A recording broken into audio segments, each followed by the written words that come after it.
रमेश जी के सबसे छोटे बेटे मोहन का विवाह धूमधाम से संपन्न हो गया था। रमेश बाबू और सुशीला देवी को 4 संतानें थीं, 3 बेटियां और चौथे में सबसे छोटा पुत्र मोहन। रमेश बाबू जब करीब 30 वर्ष पूर्व इस शहर आए थे तो उन्होंने सड़क के किनारे साप्ताहिक बाजार में रेडीमेड कपड़े बेचने का काम शुरू किया था।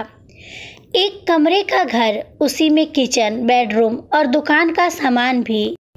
बेहद तकलीफ भरे जाने कितने वर्ष गुजारे थे उन दोनों ने, किंतु कठोर परिश्रम और बच्चों को बेहतर जीवन देने की ललक की वजह से वो हर मुश्किलों से लड़ते हुए आगे बढ़ते चले गए थे। आज शहर के मुख्य चौराहे पर उनकी मशहूर रेडीमेड कपड़ों और साड़ियों का शोरूम था। अपना बड़ा सा घर भी था, गाड़ी घोड़ा नौकर चाकर सब कुछ था।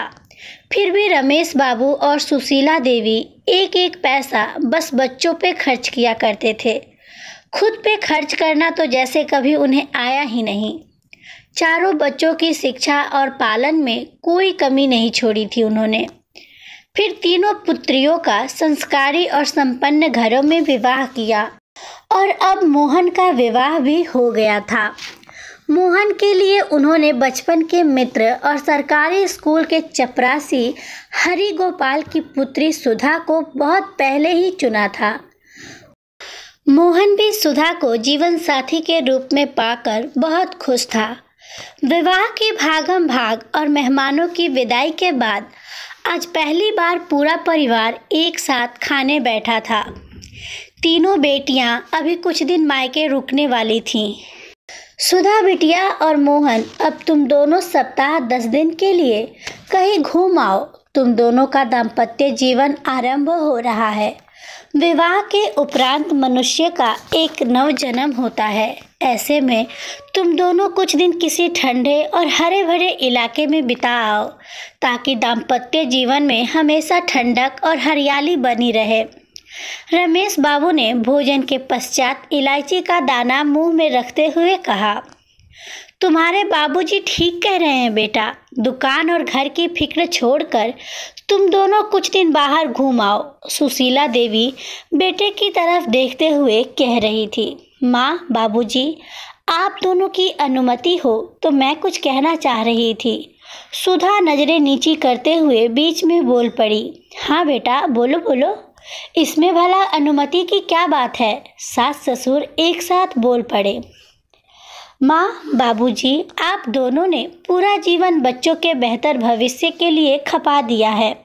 पिताजी के मुंह से बचपन से सब सुनती रही हूँ कि आप दोनों अपने लिए एक साड़ी या गमछा तक खरीदने से पहले 10 बार सोचते थे, लेकिन बच्चों के लिए कभी कोई कमी नहीं रखी। बाबूजी, आप दोनों तो शादी के बाद किसी बर्फीले या हरे भरे इलाके में घूमने नहीं गए। फिर आप बताइए कि कैसे इतना ठंडा स्वभाव और हरा भरा दाम्पत्य जीवन आप दोनों को मिला।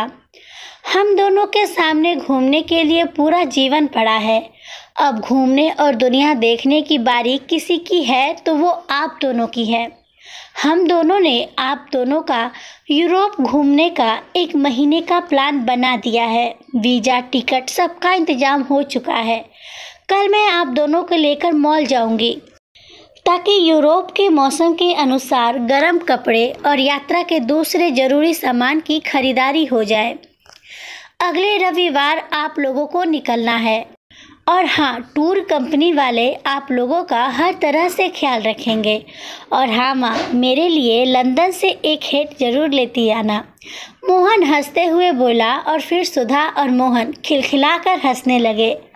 दुनिया भर के दुख तकलीफ उठा चुके रमेश बाबू को यकीन नहीं हो रहा था कि आज के युग में शादी होकर आई पुत्रवधू अपने सैर सपाटे की सोचने की बजाय सास ससुर के लिए विदेश दौरे का प्रोग्राम बनाने में लगी थी। वाह भाभी, आप दोनों ने खुद की बजाय मम्मी पापा के हनीमून का इंतजाम कर दिया है। बोलते हुए तीनों बहनें अपने भाई और भाभी से लिपट गई थीं।